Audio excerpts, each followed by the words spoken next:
Ya Karamogi Sadeka mar otieno machiegni e chenro mar imore wantiere kod mathoth moiko ni mago motimre odiochieng' kawuono kama ng'anyo no dhi nyime kuonde mopogore opogore e pacho kae ndi bombe mopogore opogore ka gimedo sundo piny owacho e gigo magin godo kaka ng'ur.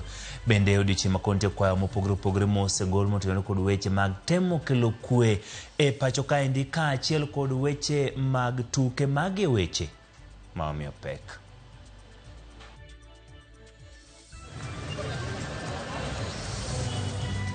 Bila oloro boma ma Nairobi ka ng'anyo mar tipo manigeno timore mana kuonde masanja e chuny boma.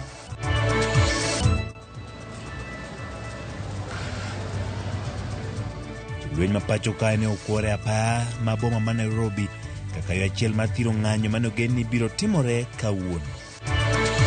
It is lack of respect for the deputy president to do a press briefing after the president. Let him resign from this administration.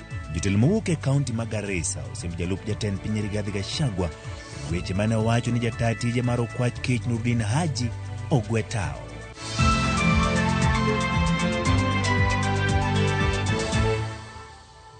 Ne Karamogi tudri kode namba ma tudruok mar 3-6-0-1 e YouTube, Facebook kaachiel kod X mar Ramogi TV wago kod mbake weche mopogore opogore ma wakelo ni gielak seche gi nyinga Ochieng' Emmanuel jaloko marwa en Wilson Ochuka bed kode chakruok nyaka giko.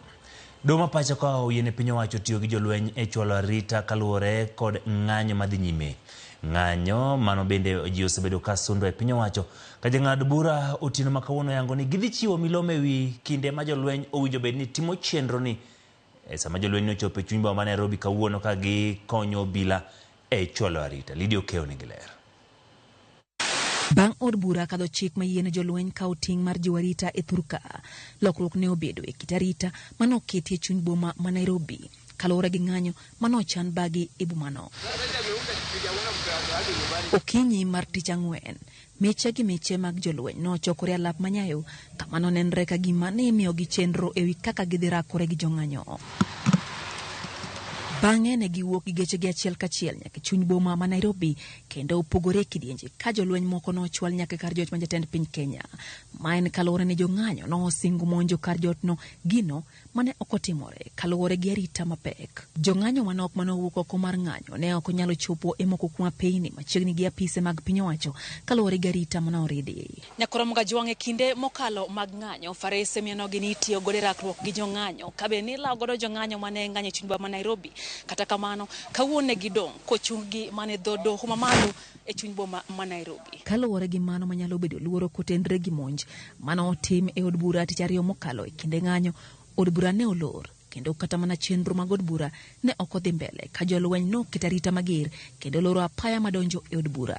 Seneta ma Kilifi Stewart Mathayo oseotendo od bura kuom chungo chenro mage kinde ma piny Kenya kadho e kinde mapek kendo monego gitwagi ewi yore yudo konyruok ne oganda. Bunge hata wakati wa vita ikiwa nchi yetu itapigana na nchi nyingine, even when there's war, parliaments all over the world, they don't shut down, they don't run away from their responsibility.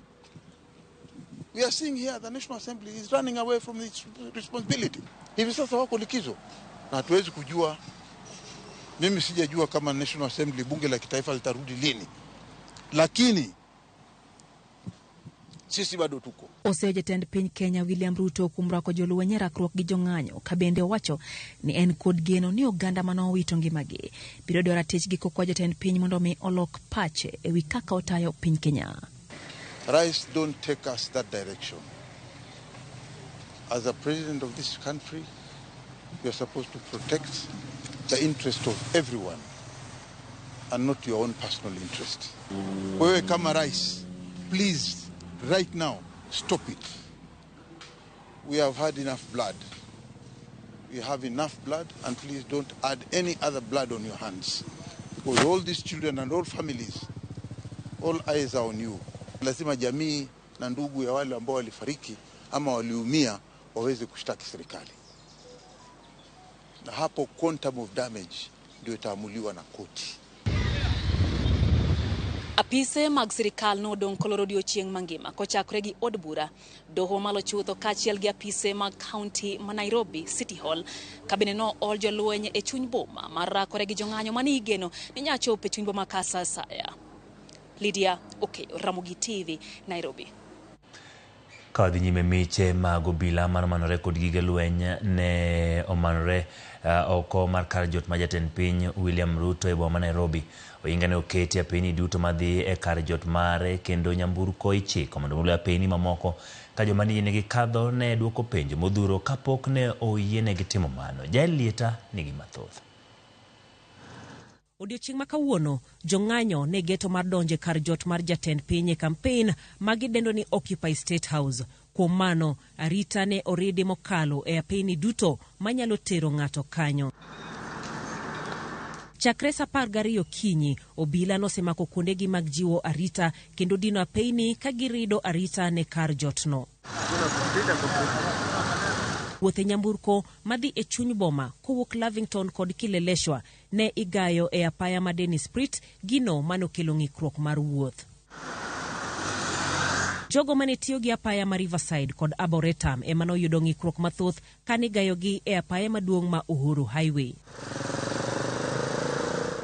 Apaya ma Processional to ne odin chutho ne jopiny.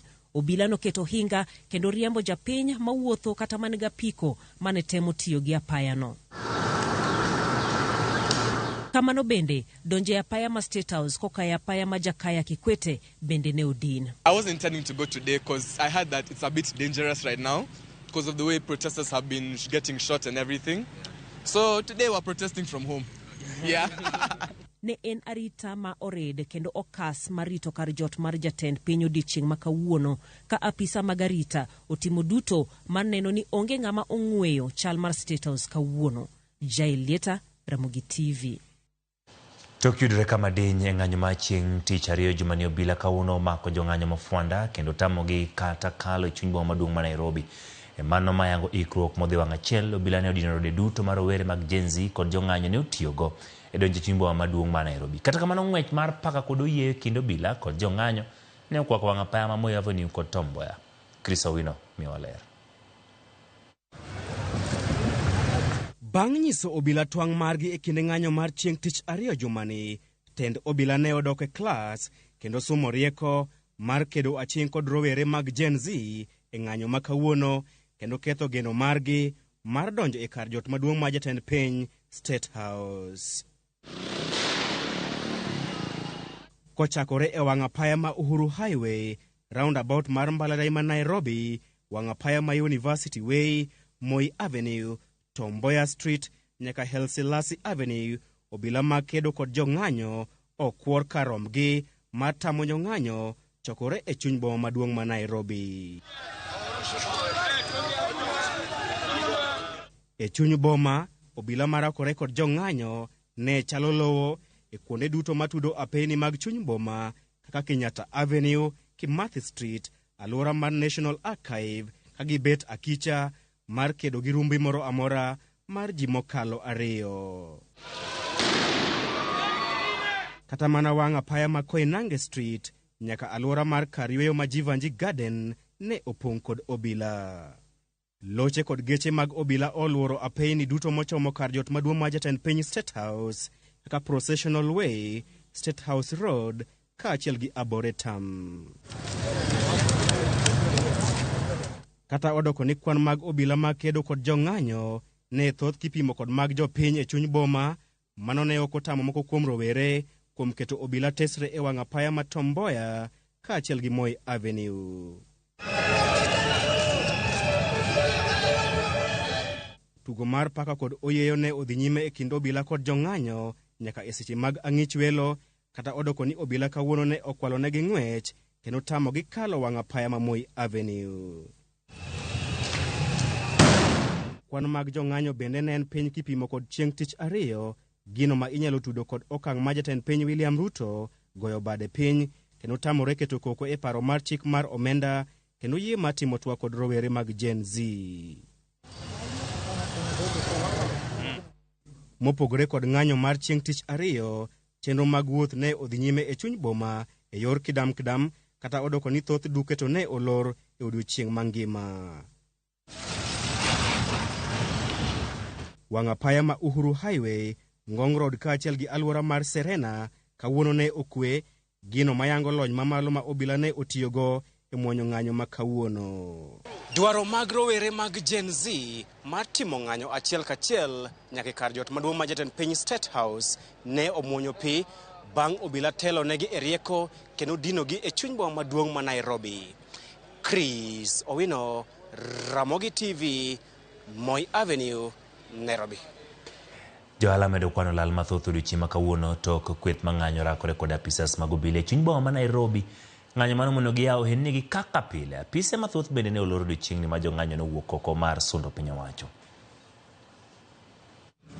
Chenro mag ohala e boma ma Nairobi ne orochore kuom seche bura tok jong'anyo mano mole chuny boma mar nyiso ng'ur margi kuom telo ma pacho kaendi kendo sundo piny owacho ne bago ng'anyo. Thoth ohelni gin mag manolor kaluwore kod luoro mane nitie e wito mwandu kaka ne oneti chario e kinde ng'anyo mane obetie mar dwaro mondo me owit oko chik mar omenda mar higa mar 2024 kama jong'anyo ne oturo kendo kwalo mwandu e dukni. Johala ne oloro dukni mar temo geng'o lal mane nyalo betie e ng'anyo ma kawuono. Apise mathoth bende ne olor ka jotich obedo mabor gi tijegi e odiochieng' ma kawuono. Ng'anyo ma kawuono ng'enyne ne obedo kuonde motisi ni downtown. Apisas mag obila ne oketo hinga mar gayo jong'anyo mole wang' apaya madongo e chuny boma ma Nairobi, ahinya to mago madonjo e dier boma. Ka odhi nyime en ji 17 moting'o obila 2 yudo hinyruok e kinde ng'anyo mane otim e kaunti ma Migori kod Homa Bay. Chenro mag wuoth kod ohala bende ne ombemore piny e kauntis gi e ng'anyo mane jopiny omonde. Jo Juma miyowa weche kaka ne chal. E ng'anyo mani obagi kod jopiny ma bende koro kwedo, jatend piny Kenya William Ruto, rakruok mapek ne obedo e kind obila kod jogo mane e ng'anyo, gino mane okelo hinyruok ma ji 17 e kaunti ma Migori kaachiel kod Homa Bay.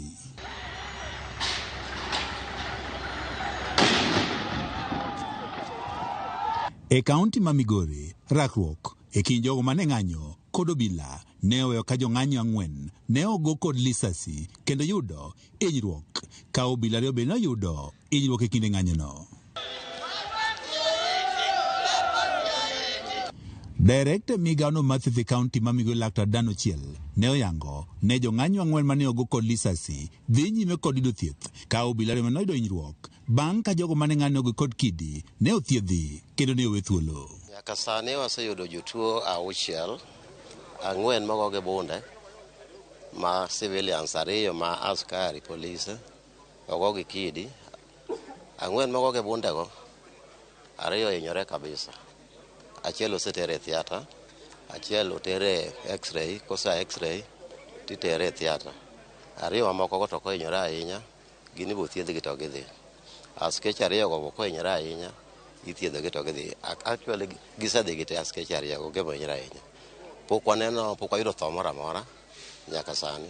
Jogo mane ng'anyogo ne odonjo nyaka osiptal maduong' ma Migori mar ng'iyo ngima jowetegi mane ogo kod lisasi kod obila, gino mane ochuno mondo oluongo obila mondo ne okegi. Osebedo gi ikruok, wang'eyo ni gima kama timore, to waneno ni jotich nitie moromo, yedhe nitie moromo, nyaka theater waketo ready, nyaka wards waketo ready. Dhi e ndara to tim maandamano mokue. Jo migochwa, nyithi migochwa, timuru maandamano mokue.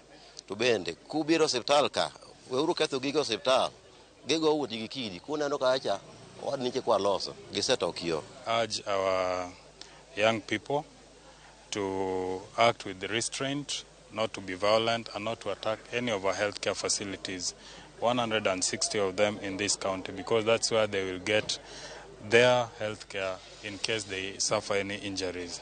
That is our urge to the public and the young people at large. Rakruok e kind jong'anyo kaachiel kod obila e boma Migori, mabende oweyo ka chenrogo mag ohala kaachiel kod wuoth ne ochung', ne obedo maliet kar saa 5 mar okinyi, mane ochuno moko kuom obila mondo koro noto ng'wech, ka moko bende otiyo kod apiko bang' jogo mane ng'anyo baro gi ndasi kod kite machwe ka koth. Ng'anyo ma kama bende onenre e kaunti no ma Homa Bay, babende oweyo ka jong'anyo 11 ne oyudo hinyruok bang' obila ne goyogi kod lisasi. Jatend migao no mathiedho kaunti ma Homa Bay Roslyn Omolo ne oyango ni kuom ji 11 ma oyudo hinyruok, 6 kuomgi ne ogo kod lisasi. All of them, 6 of them gunshot wounds. There are 2 who said they were pushed and a motorbike ran over them. But even as we speak, I have just been called to dispatch an ambulance to pick 3 other people who have also been injured. One of the young men who was injured is a welder. He has a welding shop opposite Shevling, and he was crossing from his workshop to go and pick a soda from a kiosk opposite. He tells me he did not know what hit him. He just fell down. So the question we are asking ourselves is, if the work of the policemen is to quell the protesters, then how come we are getting people shot? First of all, why are they using live bullets? We've had to reorganize ourselves and bring in other staff to help us this. Jogo mane ng'anyo chimbo ma Homa Bay ne orakore kod obila. Rako bende ne oweyo ka chendogo mag ohala kaachiel kod wuoth ne ombemore piny. George Juma, Ramogi TV.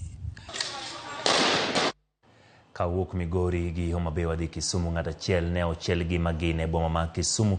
Kinde mane obila rakore kod jong'anyo machiegni kod kar chungo geche kata tesend geche e bomano.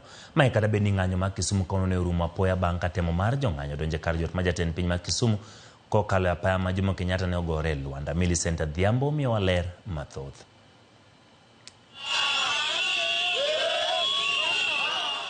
Ng'anyo ma Kisumu odiochieng' ma kawuono ne ochakore kar saa 4:30 mar onyango, kuma jong'anyo ne ochako wuoth kowuok Kondele ka gichomo chuny boma. E giyango ni ng'anyo ma kawuono ok en mar kwedo paro mar chiki komenda ma higani, to en mar kwedo loch mar jatend piny William Ruto. Ere kaka sama president awuo gi ji to kuongo wuoyo kore ka jalup ne wuoyo gi ji. Mane momi wacho sirikal ne tich osetamo nyaka gilor piny ma gidog dala. Nikech wabunge nyosaliti wanyoro, kawuono president nyowuondo wanyoro ni koro sani ose reject bill. To constitution wacho ni koro bill ko be tamore sign bill. To bang' dala 14 bill no bedo bill kodwoke e parliament. Tiende ni osemiyo joka bende rusa man ndalo 23 joka kadok e parliament yudo ka bill osebedo signed to wuondo wanike kwanda mana. Wawacho kendo we condemn with the highest order. Gima Ruto notimo momiyo wate otho kendo Kisumu kae wach mani kendo ilawo jopiny igawo yudhe iluoro kodgi iluongo nang'o Nyalenda Manyata manigo aga ji fuafua. Mano wa condemn kabisa. Ka wachung' ka kendo wawacho gi ji teka ni Ruto ok wadwari koro isetang'onwa loch mari koro doga dala, to wawacho kendo ni jopiny be wawuothuru aura gi chir. Kikwaluoruru wawuoguru oko mon sauti wa ema bogolo wa oko. Nikech kama wasechope ni wachope amidi to ka wadok chien to wane mwadhi luar piny kendo mwahinyra ahinya. Kama wachope ni nyaka wakel lokruok e piny Kenya kae mwang'i ni weche mag mibadhi orumo. Makapo ni wabiro dok e yiero moro ng'at madhi bedo president kom no onego bed ni en kom maliet pa ma kidwa donje weche mag mibadhi. We want to know where is the justice for all our children who've lost their lives. We want to know what is the state going to do against the police officers that took action in their own hands and killed our children. We are standing here as mothers and we are weeping and we are saying we will not allow you to kill our children anymore. Wadagi waol dogdala nyako wuogi chikwacho maber kawa golo kura mar vote of no confidence e parliament duto to wagolo Ruto gi Gachagua. Gima timore ni koro waloso caretaker government marito governance mar piny ma Kenya asto obedo checked and balanced by judiciary. Kanyo kuma wadwa wachope. Kata obedo ni jong'anyo ne timo ng'anyo e yo mamuol, apoya nono obila ne ochako kegi katiyo kod iro malungo wang' e alwora ma Patels Flats, wach mabende ne gikwedo e okang' mamalo. No dhiera nono ka wawuok ka wabire ng'anyo mamuol to ka wachopo kamiluongo ni Patel Flats to waromo mana gi polise kochako rakruok kodwa migowa gi iro malungo wang'. Onge gimnwa ketho, onge ng'at mano mulo gir ng'ato, wanwa biro kwa wacho mana ni ok wadwar tenda goko mar Ruto. Rakruok makamano mane oneno e kind obila kod jopiny ne oweyo ka kwan jong'anyo ne odok piny, kata obedo ni kawuono to ne ok ging'eny ahinya kaka ne oneno e ng'anyo machieng' tich ariyo. Jong'anyogo mane koro kwan gi odong' matin ne 100 ne odhi nyime kod ng'anyo kotelnegi kod jakedne ratich oganda Boniface Okach kod jowetene. Ne gitero ng'anyo e alwora mar kar jot ma jatend piny ma Kisumu. Kata kamano, donjo ne otamogi nikech arita mapek mane okete alworano, ka koro wende makwedo loch jatend piny William Ruto ema ne giwero kapok ne obila chopo mar twak kodgi kuma bang'e to ne gike. Sisi maandamano yetu ni ama? Iko kitu ya mtu imeharibiwa?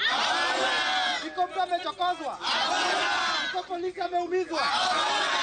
Ng'anyono mane obiro ka jopiny ma Kisumu to ne oruko tijegi mapile mag wuoth kod yore ohala, ne oduoko ng'iko yore wuoth, kendo kata johala mane oseyawo dukni ne oduogo oloro mapiyo. Ng'at achiel ne oduogo chiel kod magina e kinde mane obila rakore kod kweth mane koro ohonore ma ojowetegi mwandugi mopogore. Millicent Adhiambo, Ramogi TV. Ka owuok e gwenge mago ma Kisumu dhi nyaka Mombasa, ng'anyo mamuol mano bagi kaunti ma Mombasa ne olokore bang' kweth jogo michitigo ni jonjore kikore e jong'anyo kendo chako turo dukni ka gikwalo mwandu jopiny. En gino ma kweth rowere maluongore ni Gen Z ne okwede okang' mamalo kendo koni mago ok gin jowetegi. Joja oko nigi ler. Ne en ng'anyo mamuol mane obagi gi rowere chakre tunge liech manie apaya ma Moi e chuny boma ma Mombasa ka gichomo apaya ma Digo kendo donjo e apaya ma Jomo Kenyatta ka giseyo tend jatend piny Kenya William Ruto. Kata kamano, ng'anyo mamuolno ne olokore e alwora ma Mwembe Tayari bang' kweth rowere mane jomanore gi gige lweny kikore gi jong'anyogo kendo chako kwalo jopiny kaachiel kod turo dukni e alwora ma Sabasaba.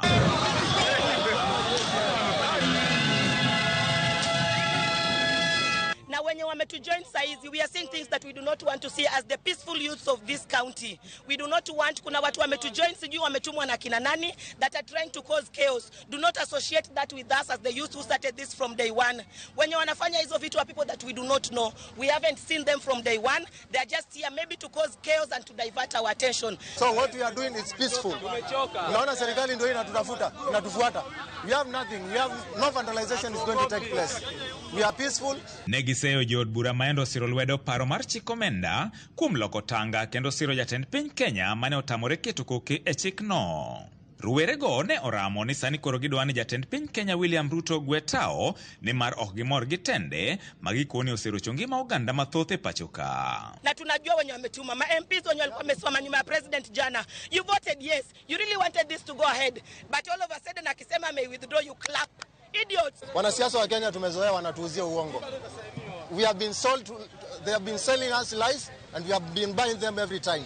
This time tumeamua hakuna kitu tutakubali.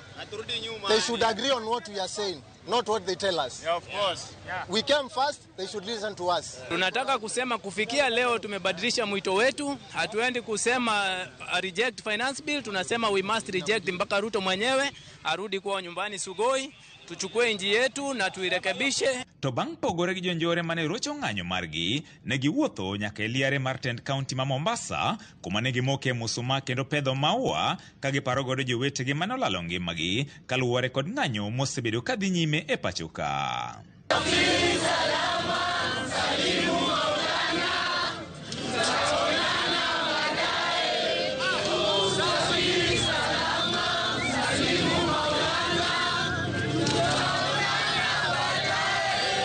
Kwa hivyo sisi leo tunaombeleza sana, ndio naona wenzangu wako na mishumaa hapa. Tunataka tuwashe ya kwamba tuweze tukasimama pamoja na wale wa Kenya wote ambao waliweza kupoteza watu wao.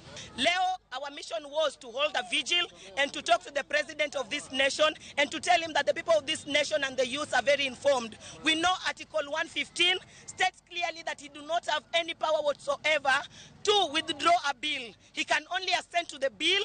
What he did, he said he has conceded defeat and he has withdrawn. And in Constitution, President has no powers to withdraw a bill. He can only assent or reject. And what we want to hear, he as the President, I have rejected and sent it back to the Parliament. Obila ne okuore apaya madonje kar jot mar jatend piny Kenya maonge ng'ata ng'ata mano yiene tiyo gapaya no. George Aoko, Ramogi TV, Mombasa. Kawuok e gwenge mag Mombasa wang'iyo kuonde ma bende duond bura mar UDA ntiere kod mbieni kwene oneno e thoth counties motelo kod duond bura mar UDA ng'anyo mano bagi odiochieng' ma kawuono kowuok Kericho, Meru, Nyeri, Nakuru, Narok e kind mamoko jopiny koni wach mano miyo gi midhiero en paro mar chik mar omenda. Gino ma jatend piny Kenya William Ruto ne ogone bade piny Chibuama ma Eldoret kaka Judith Omondi lero rowere ne wuok gi burunge ka gidio ne jonjore kendo timo ler e bomano.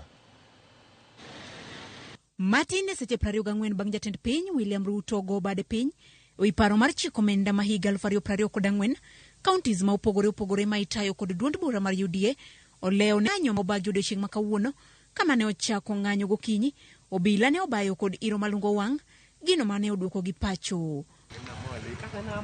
Kochakore gi Kericho, wuoth kod chenro mag ohala ne odhi nyime kaka pile. Jopiny koni paro mar chiko omenda ma higa 2024 mane okelo pogruok e paro gino mane William Ruto yie wito oko. Kama wakaaji wa Kericho, shida zetu ni moja. Tunajua pesa ambayo inatengenezwa kama hii ya Binance Bill, inatengenezwa hii pesa na inaenda kwa mfuko za watu kesho zikikuja. Unaweza sikia Brazil in Kericho County imeongezewa karibu 10 billion. Na hiyo 10 billion itakuja ingia kwa mfuko ya watu. Wakichana meenda maandamano sababu naona na nyanyaswa. Hakuna hata hela kama mbeleni. Hela hakuna. Tuko na sita, tuko na njaa. Kila kitu ni kali. Tunasema President, umefanya kitu mzuri papa. Echuny boma ma Eldoret, rowere ma oting'o runge owuok oko mar rakore gi jonjore mane nyalo rocho chenro mag ohala e bomano ka bende giriwore timo ler e chuny bomano. Nyeri bende ohala ne odhi nyime kaka pile kopogore kod tich ariyo mane gimonjo e ohelni. Kendo tijwa wadhi mbele kaka an mekanika waendelea gi tich maber kabisa. Aneno ni wach maandamano na to koro ginyalo were kode matin nikech kalure gi gima rais ne owacho onge weche mang'eny. Ka Narok to oganda okwayo jatend piny mondo kik lok pache nono to gini dog yendara. Damu imemwagika kwa wingi ya watoto ambao tumezaa. Mimi ni mama ya Gen Z. Tunaomba tu after those 14 days asituruke, wacha hii kitu atupilie mbali kabisa. Mimi naomba tu rais bila alisema afanye hivyo, lakini baadaye asibadilike tena juu unajua tumesoea na yeye sema kitu anabadilika. Counties kaka Nakuru, jogo ma ichichigoni jonjore otemo rocho kwe, kata kamano iro makech mar obila ne okeyogi. Magi gin counties manyaka nyicha ng'anyo mar kwedo paro mar chiko omenda ma higa 2024 chakre osebedo e lai manyime bago ng'anyo kasani to koro neno ni gidok chien ne ng'anyo go madhi nyime pacho ka. Judith Omondi, Ramogi TV. Kawadhi nyime ni anyuola ka achiel gi riwruok ma jopuonjre ma gin jotelo skund okinde ma pacho ka Kenya School of Law dwaro mondo we thuolo jatendgi Joshua Okayo mane ondhi kendo lal go nyoro e kar dak mar Rongai e kaunti ma Kajiado. Matimore tok kane owe moko kuom jogo mano sendika Gabriel Oguda, Peter Oginga kod Kasmuel Makure e kind mamoko. Giseo tim makamano kendo wacho ni gidak gi luoro kalure gi kwan maduong' mar were mosendi kendo lal go e pacho ka nyaka ne ng'anyo i paro mar chik mar omenda mar higani ne chakre. Gilero dwachgi mar ni riwruoge mopogore ma kendo ratich oganda odonjore wach makamano kendo neno ni rowere mosebedo ka chiwo pachgi i paro makamano moloyo to yor mbui mar X odhi nyime gi chenrogi e yo makare. We are also distressed by this information, and we are just calling upon those who are holding him to just release Joshua, because as a family we are in pain. We haven't known his whereabouts up to this moment. During uncertain times as this, our young people who have been abducted, who have no voice to speak for themselves, are calling upon us to use our voice to guarantee their safety. Because we know what rogue agencies do when you keep quiet. So we shall not be silenced, we shall not cower, and as students of the Kenya School of Law, this is what we are saying. If Joshua Okayo is not produced immediately, there shall not be peace. We are advocating for the release of those who have been abducted across the country and urge all government officers, including the police, not to be misused in perpetuating these illegal and unlawful actions. As the Kenya School of Law students body, we decry the blatant disregard of Kenyan citizens' rights and are committed to play our part in demanding for an end to these injustices. Nya kormo gi report mar jogo medwaro mondo mewe thuolo jogo mose makindi kendo lal godo obro kawo godo yo mokwongo e chendo mar oimre. Kata kamano kapok wadhi yo nitie jogo mane na achiel kachiel mabende wacho ni giluwo weche mag oimre. Erokamano Amoke Fred iwacho ni na maber. Amos ni Isaac Oro fundi tado achiel makusa. Erokamano Amoke Fred. Awuor ka Kisumu wacho ni en biro nena. Amos ne min gi Nyaugenya Sigomere mano Caroline Otieno. Erokamano kuom ketira Mogi TV. Leila wacho ni Ochieng' Manolene yo makare en weche mag ng'anyo ole. Wacho ni mos ne mama gi Evelyn ka en Ndhiwa. Erokamano Leila. Merab wacho ni Merab Akinyi wacho ni en bende wa mose ka intiere gwenge mag Ugenya Ugunja. Onera Mogi TV yo makare. Erokamano kuom kete kaendi. Moli Adua ka intiere Donholm wacho ni Ochieng' Manuel albane no weche makare weche manyien e yo makare. Flavor ka intiere Thika wacho ni biro oneno kendo mos ne Lucy ka ntiere Migori. Mago jok mabende okete achiel kachiel Ramogi TV. Ng'at luongo ni Dabista wacho ni Amos ne Akach Yuda ka ntiere Kisumu ka achiel kod Min Girls wacho ni Amos ne iluongo ni Justin Amos ne Amani bende oketo wang'e neno chendo mar oimre. Nyakwara Moga Jwang kikiri mabor pod kod mathoth e chenro mar oimre.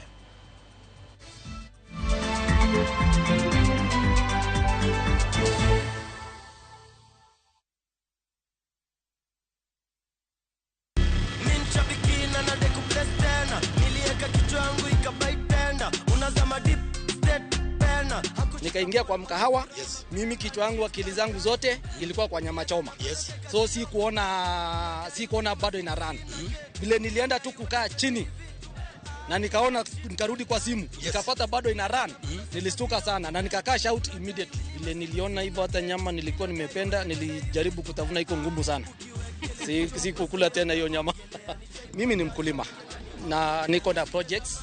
So ni kuendeleza tu ukulima yangu na projects zangu. Ukichukulia ikuwe ni rahisi na ujue vile mtakaa na captain mcheze mzuri utaielewa. Lakini with the time the more unacheza the more unapata experience na unajua jinsi ya kuicheza. Aviator ya Shabiki.com inakupa the biggest multiplier in Kenya. Shinda up to 50,000 times your stake. Yani ukiweka stake ya 100 bob, ndege ipeperuke, unashinda 5 million within seconds. Na ndege pia ikifly away, Shabiki.com inakupatia 5% refund ya stake yako kila siku. Usikubali kulose. Changamkia Aviator on Shabiki.com. Not for persons under the age of 18. Shabiki.com is authorized and regulated by BCLB license number 587.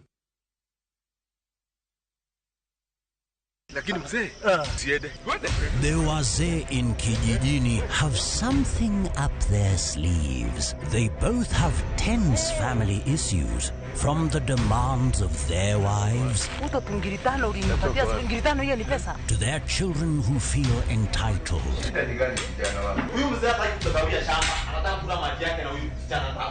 But unmarried Kamau has no place to counsel the married ones. Watch this exciting and hilarious series Kijijini only on Viusasa. Dial *487*1# or visit viusasa.com to renew your subscription.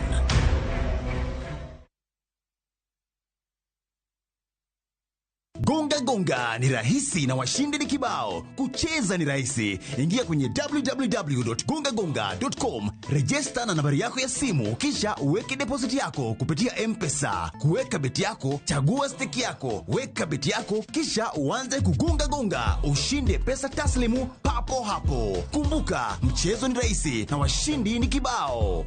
www.gongagonga.com. Hairuhusiwi kwa walio chini ya miaka 18. Imesajiliwa na BCLB number 359.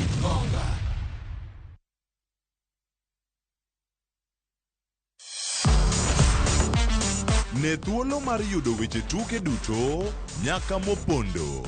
Mbaka makende mag jotugo kendo mag jomolonyo weche tuke. Can you believe it? Magite yudore chenro mar pau tuke. The 4.84 kilometers. Nonro matut kod gigo matimre manyien mag tuke duto mawuok e piny mangima. Tudri kod Wangeso Kangeso, Ramogi TV. kochakore saa 8 odiechieng' ka wamiyi gik motimore paw tuke.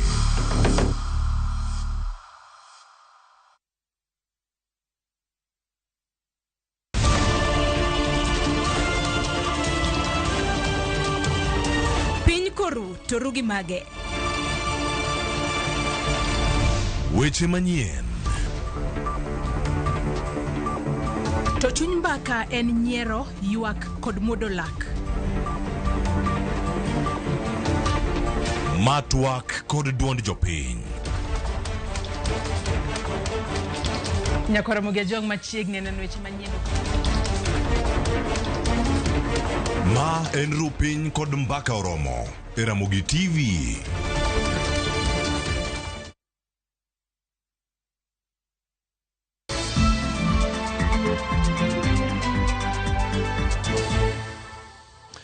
Jadek osemaki kendo tere do ka itudogi kod monj kod kuo mane otimore dala jaod bura mamolo mabende jakom kamati mar omenda kod chenro mag piny owacho od bura mamalo Kimani Kuria. Obila yango ni dhok adek manengogi romo Sh300,000 dik 29 kod gwen maromo 8,000 oseyud e apedha magisebedo ka gitimo. Diang' achiel noyudi koseyang ka diel achiel bende pok oyud kod gwen maromo 2,000. Moko kuom mwandu mane oketh gi nyamburko 2 ka ode bende nokethi kod kite mane ibayo. Jod burano kod apise pok olose ewi timno kaka wuono arita kwe oseduok kod obila.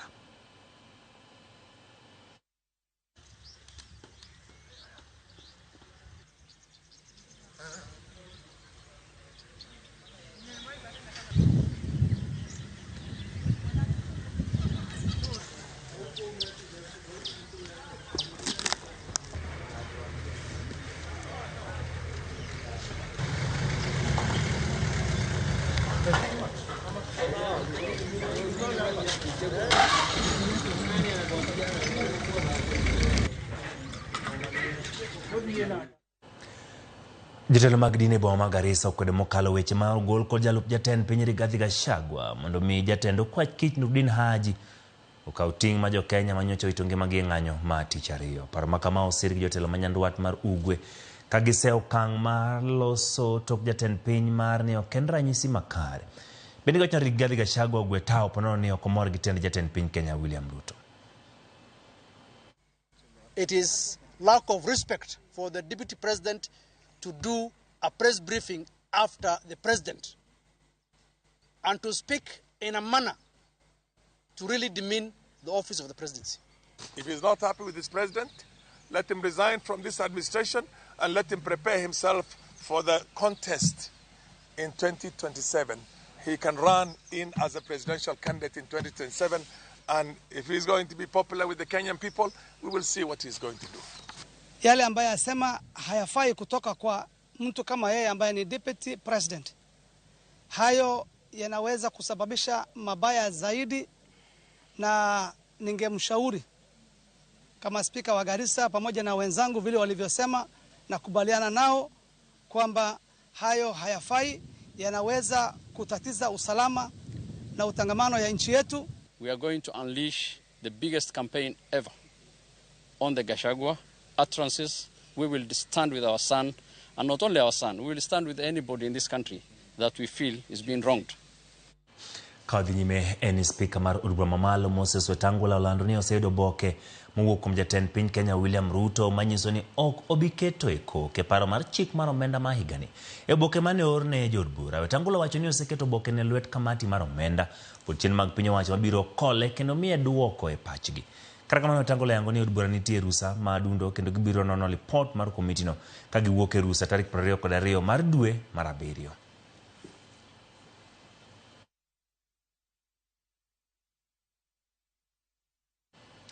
Kadhi nyime en riwruog kanise NCCK ojiwo jatend piny Kenya William Ruto mondo ket okenge mapiyo mar podho kendo yiero commissioners mag duol mochung' ne yiero pacho ka IEBC. Kane giloso boma ma Limuru, NCCK omedo ni dwaro nitie mar timo yiero madundo pono ni Jo-Kenya okaw okang' mar keto kokgi dwaro mar golo jod bura moko. NCCK bende ne okwayo kanise ma pacho ka ni giwere kod tim mar solo omenda kuom josiasa ka bende gimedo ni gisiro ng'anyo mar owere bago e pacho ka.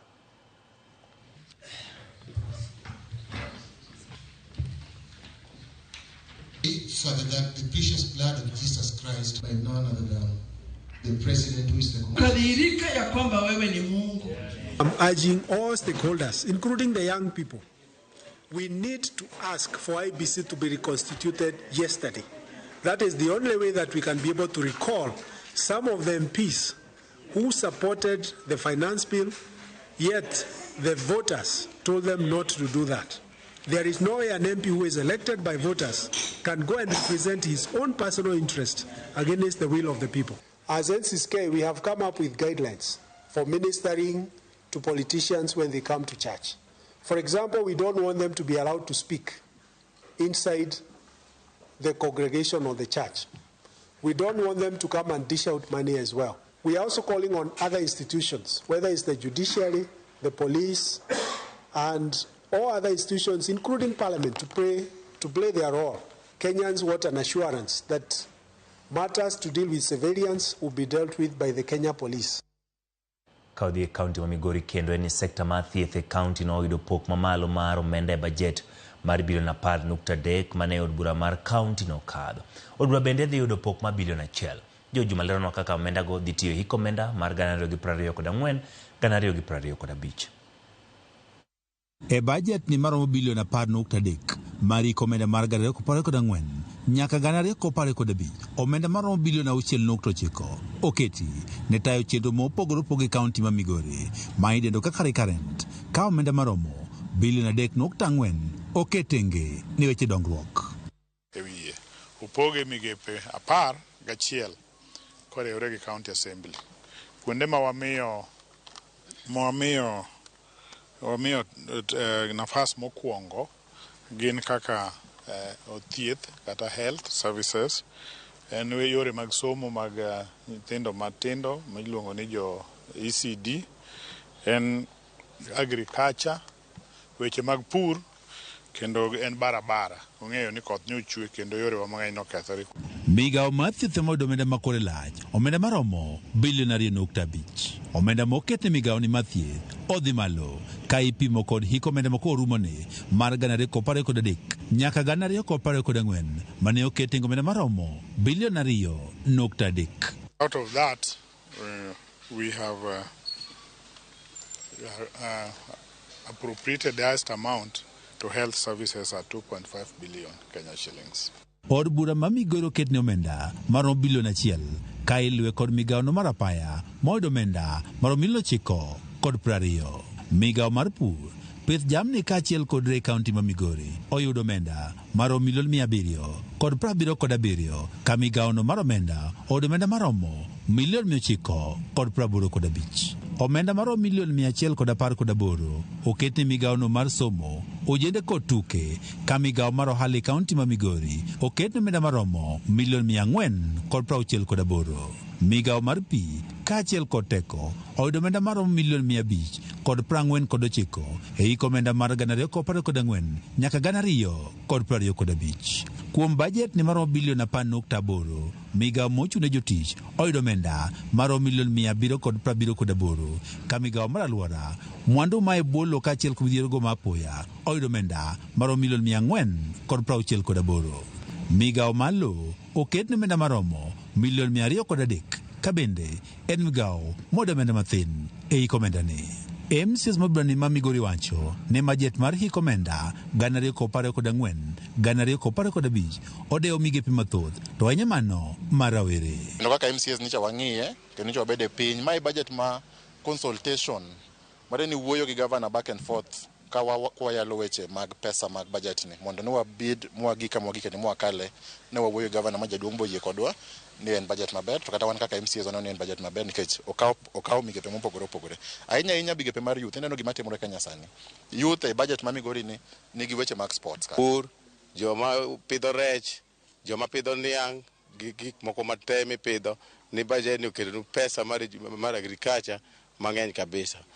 Kwacha kodhi kumachielo en wach yore. An mawuoyo ni an chairman mar yore ma Migori, but wagoyero kawano chila yako kuom miwa thuolo mar medowa pesa kendo wang'iewo tingni ariyo manyien mwamede tingni wecha wan go gi tipa. Bang' kalo bajet ni mar omenda maromo bilion 10.3 od bura ma Migori biro chieng' ma kawuono koro karo paro mar chik mar omenda bende dendo kaka appropriation bill ma bende koro miyo piny owacho mar kaunti ma Migori thuolo mar tiyo kod omenda ni. MCS Josingo ne korimo ne omenda ma koro ketni kata bajet ni otige yono makare ne oganda kaunti ma Migori. George Juma, Ramogi TV, Migori. Ya Ramogi bangi do report mar George Juma no bro bedo ka wiyo matin kata kamano kapoko ka wiyo nitire jogo maneno achiel kachiel kuwuok e mbui wa mopogore mag Facebook, Twitter ka achiel, mano X ka achiel kod YouTube. Kendo nitire ng'at maluongore ni Stano wacho ni amos ne wadgi George Owaga e dala mar Luanda Konyango kamano Stano kuom kete Ramogi TV. Sanem wacho ni en biro nena kama ber baba ni jono tuge kantiere seme neno Ramogi TV chendo maro imiro kamano Sanem kuom kete Ramogi TV. Irene kowuok Rongo wacho ni mama gi kawuok Kano Chigero kamano Irene kuom kete Ramogi TV. Moke Fred wacho ni mosna wino mbaka kantie bugo yero kamana Moke Fred kuom kete Ramogi TV. Ng'at mabende luongre ni Vincent Ojuang wacho neno maber kantie Nairobi Satellite yero kamano Vincent kuom kete Ramogi TV. Mama Havi wacho ni Unfaith kawuok Roysambu mosna mama na kantiere seme kod nyamin gimluongre ni Janet kantiere Kiambu gin gineno oimore yero kamano. Boniface Wood Jane wacho ni ool gi weche mag ng'anyo e pacho kaendi en Wood Jane mosne Jakom Kennedy Oure mar Rangwe sub county boda sector mano we and a half kamano Boniface Wood Jane kuom kete kaendi. Esther Milton bende wacho ni chingi maneno Ramogi TV yo makare cha wacho na mosne chairman Eric Akombo kani nyenye kod Okoth Oder kamano Esther Milton kuom kete Ramogi TV. Ferril kantiere Umoja bende wacho ni na achiel kachiel. Elsa Mingi bende Ramogi TV kantiere Migori Nyarongi erokamano Ferril kawuok Umoja. Doreen mosni mama ni Caroline kod baba Michael ka gintiere Ugenya Yenga erokamano kuom kete Ramogi TV. Sharon Bella bende wacho ni Chingi Emmanuel aneni eyo makare kuwuok e dala mar Mulolongo mosni baba gi min gi ogeno ni ginena makare eyo makare kamano kuom makete Ramogi TV. Ng'ato ntiere kani malongo ni Awino Masi ka ntiere Rodi bende wacho ni Chingi Emmanuel ane Ramogi TV eyo makare kamano kuom kete Ramogi TV. Ana bende wuonde kani Ruth Sheila wacho ni amos ne Richard Ogodo kantiere gwenge mag Eldoret Awele erokamano Ruth kuom moso Richard Ogodo kantiere gwenge mag Eldoret ka achiel kod ng'at mabende luongre kaendi ni Amina Moha wacho ni amos ne mama gi Rehema kantiere Kindu Bay erokamano kuom kete kaendi. Favor erokamano yudo oteni erokamano kuom kete Ramogi TV. Nyakwa Ramogi Juang kikidi mabor ka waduogo kanyo wantiere kod weche mag tuke.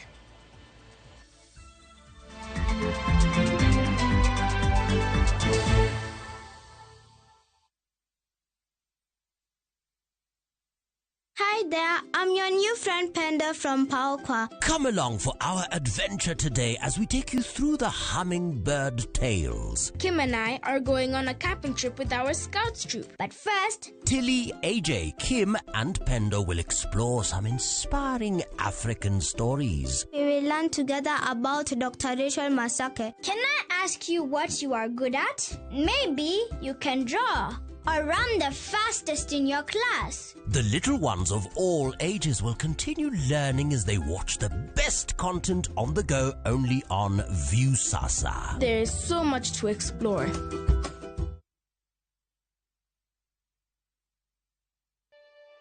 Kote mtu mbele tuendelee mbele Kenya twende mbele Kenya twende mbele NCBA go for it.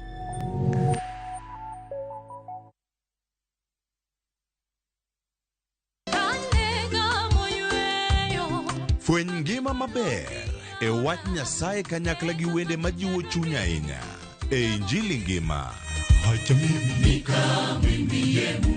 Chieng' Ngeso ka Ngeso kochakore saa 2 okinyi e Ramogi TV wamiyi sabato maler kendo mamalo moloyo kod wende mamoro chuny moa kuom jothum mihero kendo gi jokwath ma pachoka. Nyasaye wuoyo kodi kendo wuoyo koda ni kik iluor gimoro nikech an kodi. Sabato tutapumzika milele yote. E Injili ngima, Ngeso ka ngeso, chakre saa 2 okinyi e Ramogi TV. Wazishikao amri za Mungu na ushuhuda wake.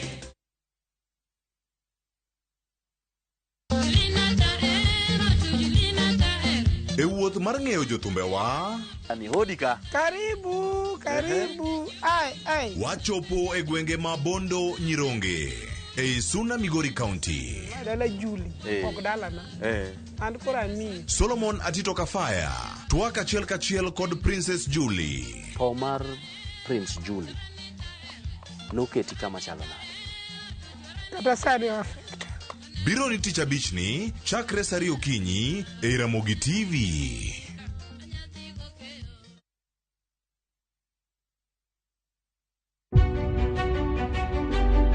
Chakre kinde mosekalo nyaka e chuny ngima ma pile ka pile. Tiprosa dawa iwacho ne riambo marach kendi dwa hewe kendi riambo moingo dawi. Wuoth kodwa sama wanono sigendni mabeyo mag gwengewa. Ng'e ber kod rach, mor kod kuyo ma ng'ato nyalo yudo e wuodh ngima. Asai mama. Nasikwiri ni okan mama ukiche kilunga gi nying noero. Mama nyisi. Riuri kodwa mondo wane sinema mabeyo ahinya ma owinjore wawinj kendo wamorgo. Kendi ng'eno wono sipi mabeyo lakini nitie kuma kete mani. Winam Cinema, Jumapil saa 2:15 otieno kod saa 4 otieno. Kik bai.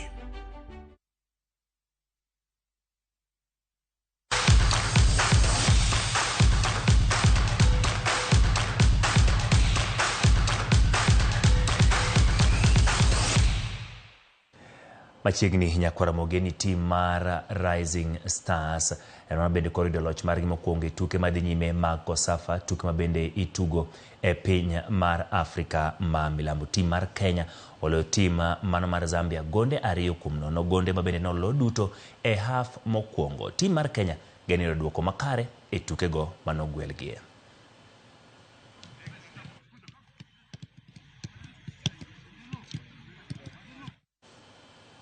Ishmael Kipkirui noyudo loch makende piem mag mita 5,000 kidieny ma jong'wech ma hikgi ok ohingo 20 manobagi alap manyayo. Kipkirui noyudo lojno e seche ma Diana Chepkemoi yudo loch e kidieny mar mita 5,000 ma ichikruok e ohinga. Sarah Mora bende ong'ado tiko mar piem e mita 800 ka Collins Kibiwot bedo jaloch e mita 1,500. Jong'wech ariyo mabiro tieko namba 1 kod 2 biro thuolo mar ting'o bendera mar piny Kenya e piem mag piny mangima mag jong'wech ma hikgi ok ohingo 20.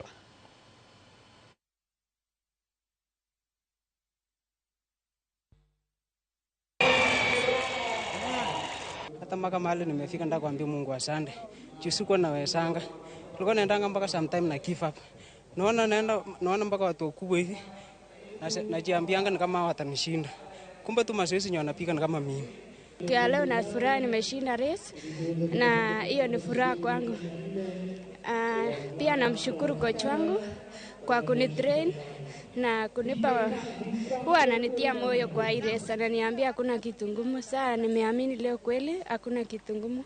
Hii ni mara ya 4 niking'ang'ana kwa mbio na nimeenda huko tena Australia na Zambia na pia nilikuwa nimeenda Kunda.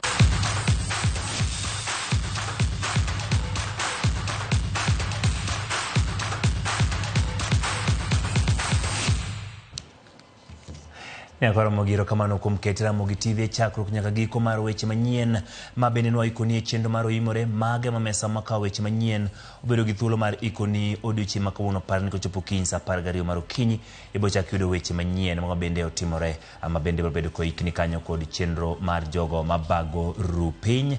Nyinga Ochieng' Emmanuel, jaloko marwa ne en Wilson Ochuka. Ubed gi otieno mokwe.